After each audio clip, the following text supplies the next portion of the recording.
ఆయన hi bro. ఎలా ఉందన్న ఆంధ్రాలో కూటమి పరిపాలన? ఎక్కడ చూసినా మర్డర్లు మానభంగాలు, ఎక్కడ చూసినా మర్డర్లు మానభంగాలతో కలకల్లాడిపోతుంది, వెలవెల్లాడిపోతుంది పాపం. అంటే జగన్ గారి పరిపాలన కూడా మర్డర్లు మానభంగాలు ఉన్నాయి. జగన్ గారి పరిపాలనలో ఒక్క అమ్మాయి కన్నా అన్యాయం జరిగిందని చూడండి. ఇప్పుడు ప్రతిరోజు ఏ పేపర్లో చూసినా ఆ జిల్లాలో జరిగింది, ఏదో ఒక జిల్లాలో జరుగుతూనే ఉంది. ఆ మంచి ఏజ్లో రేపు చేసి చంపేశారు, మోసం చేస్తారని ప్రతి ఒక్కటి బయటకు వస్తుంది. చేతగాని ప్రభుత్వం అసలు ఏం చేయట్లా, అందుకని చేత కాకుండా ఏం చేస్తున్నారండి? అసలు ఏం చేస్తున్నారు? హోమ్ మినిస్టర్ చేతిలో ఏం లేదు, ఏం చేయట్లేదు. అంతెందుకు పవన్ కళ్యాణ్ మనం మాట్లాడుతున్నారు, హోమ్ మినిస్టర్ గారు మీకు చేత కాకపోతే పక్కన కూర్చోండి, నేను హోమ్ మినిస్టర్ పదవి తీసుకుంటానని చెప్పేసి.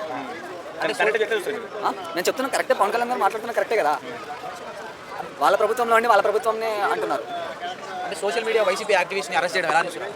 చాలా ఘోరం అండి అది. ఎందుకంటే ప్రశ్నించే గొంతులపైన అరికడుతున్నారు చాలా. అంతెందుకు నిన్న నైట్ మా బ్రదర్ అయితే ఉన్నారు అనంతపురం, అతన్ని అరెస్ట్ చేశారు. మా విలేజ్ పక్కన ఒక అతను అరెస్ట్ చేశారు. అరెస్ట్ చేసి కూడా 3 days ఎక్కడ పెడుతున్నారో తెలియదు. ఒక్కొక్క చోటు నుంచి ఒకసారి కేసులు పెడుతున్నారు, రిమాండ్ జరిగిస్తున్నారు. చాలా ఘోరం ఇది. ప్రశ్నిస్తే అరెస్ట్ చేస్తారా? ఇది కరెక్ట్ కాదండి. సేమ్ ప్రతి ఒక్కరికి ఉంటుంది కదండి. సో మరి జగన్ గారు ఎందుకు అసెంబ్లీకి పోలేదు? జగన్ గారు అసెంబ్లీ పోవట్లేదు అంటే ఉన్నది 11 మంది ఉన్నారు, కానీ అక్కడికి వెళ్తే ఆడుకుంటారు. అంటే ఆడుకోవడం అంటే ప్రశ్నించారనుకోండి, మైక్ ఇవ్వరు, ప్రశ్నిస్తే మైక్ ఇవ్వరు, అసలు కట్ చేస్తారు, మీరు అది చేస్తారు ఇది చేస్తారని మైక్ అసలు ఇవ్వరు. అందుకని చెప్పేసి వాళ్ళ దగ్గర ఎందుకు చెడ్డ కావాలి? నేను ప్రశాంతంగా ప్రజలను మాట్లాడుతూ అంటున్నారు. భయం అనేది జగన్ ఒంట్లోనే లేదండి, ఆ ఫ్యామిలీలో లేదు. వీళ్ళు భయపడుతున్నారు. భయపడేగా 3 పార్టీలు కలిసి వచ్చినది. సొంత చెల్లి అంటే చాలా కష్టం అండి షర్మిలా గారు. ఎందుకంటే ఇక్కడ కాంగ్రెస్ అన్నారు, కాంగ్రెస్ ఫస్ట్ పార్టీ పెట్టారు వైఎస్ఆర్సీపీ అని, ఇక్కడ పెట్టేసి మరీ అక్కడికి వెళ్ళి ఎక్కడ అమౌంట్ వస్తే అక్కడ మళ్ళీ కూటమి ప్రభుత్వంతో చేతులు కలిపి జగన్ అన్యాయం చేయడము. ఇప్పుడు ఆస్తి కావాలి తనకు, అంతే డబ్బు కావాలి. అంతెందుకు మొన్న కాంగ్రెస్ గవర్నమెంట్లో ఏపీలో నిలబడింది, వచ్చిన ఫండ్స్ అన్ని ఆమె యూజ్ చేసుకుని, పోటీ చేసిన వాళ్ళకి ఏది ఇవ్వకుండా ఆమె యూజ్ చేసుకుంది. చాలా చేస్తుంది, ఆమెకు డబ్బు కావాలి. జగన్ గారు ఎప్పుడో తన చెల్లి అని చెప్పేసి తన పేరు మీద ఆస్తులు రాశారు, కానీ అది కాకుండా తనకి ఇంకా ఎక్కువ కావాలి అని ఆశతో ఉంది ఆమె. అతను చేసేది కొన్ని చేస్తున్నాడు, మంచిగానే చేస్తున్నాడు, కానీ కూటమితో కలిసి చెడ్డ పేరు చాలా వస్తుంది. కూటమితో కలిసి చాలా వస్తుంది. ఎందుకంటే కూటమి Pawan Kalyan only just deputy CM, ఇక్కడ హోమ్ మినిస్టర్ వాళ్ళంతా వేరుగా ఉన్నారు. చేసేది ఏం చేస్తున్నారు? వీళ్ళ చేతుల్లో ఉంది. అతను చేసేది అతని నియోజకవర్గంలో చాలా చేస్తున్నాడు పాపం, అతను చేస్తున్నాడు. ఇతనికి కూడా బ్యాడ్ నేమ్ వస్తుంది, ఎందుకంటే కూటమితో ఉన్నాడు, ఇతను కూడా బ్యాడ్ నేమ్ వస్తుంది. తప్పదు. ఫ్యూచర్లో విడిపోయి చాలా 100-200% రాజేస్తారు, విడిపోతారు. ఎవరు చేసినా చేయొచ్చు. ఇప్పుడు మాకు వైసీపీ వాళ్ళకు కూడా 40% ఉంది ఎలక్షన్. వీళ్ళ కూటమితో కలిసి వచ్చినా కూడా ఈవీఎం మాయతో గెలిచారు. ఒకప్పుడు అంటే ఎలక్షన్ రాకముందు ఒకప్పుడు రెడ్ బుక్ ని అంటే విమర్శించారు వైసీపీ వాళ్ళు, ఇప్పుడు భయపడుతున్నారు. అదే రెడ్ బుక్ భయపడుతున్నారు. భయం అంటే ఏం లేదండి. భయం అంటే వేస్తారు, 2 రోజులు వేస్తారు, 10 రోజులు వేస్తారు, 15 రోజులు వేస్తారు. ఏం వేసుకోండి, భయపడతాం, వస్తాం మరి ఒక 4 రోజులు వేస్తారు, అంతే కదండి. భయపడితే ఎందుకు? భయపెడతారు. ప్రజలే తిరుగుబాటు పడుతున్నారు ఇప్పుడు. 100% వస్తుంది. ఇప్పటికీ 7 నెలల పాలనలోనే గవర్నమెంట్ మీద చాలా విరక్తి వచ్చింది.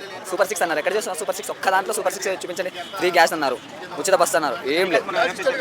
గ్యాస్ ఇచ్చారు, ఏమన్నారు? మీరు తీసుకోండి, అమౌంట్ పడుతుంది అన్నారు. సెంట్రల్ నుంచి అమౌంట్ పడేది ఎందుందండి? ఆ అమౌంట్ కూడా మొన్న రీసెంట్గా మా ఫ్రెండ్ వాళ్ళు తీసుకున్నారు, ఇప్పటికీ అమౌంట్ పడలేదు. ఒకసారి స్టేట్మెంట్ చూడండి అన్న, పర్లేదు. గ్యాస్ కింద కట్టారన్నా? ఎన్ని రోజులు పడిందన్న చూడు ఒకసారి.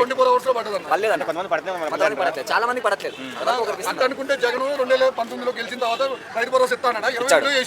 ఇచ్చాడు అప్పుడు కరోనా కాలంలో సంవత్సరం తర్వాత చేశాడు కదా. కరోనా టైంలో ఇచ్చింది, అది ఎట్లా అన్న? 20లో ఇచ్చిండు, ఎప్పుడో గెలిచిండు, ఎప్పుడు 2019లో గెలిచిండు చంద్రబాబు జగన్.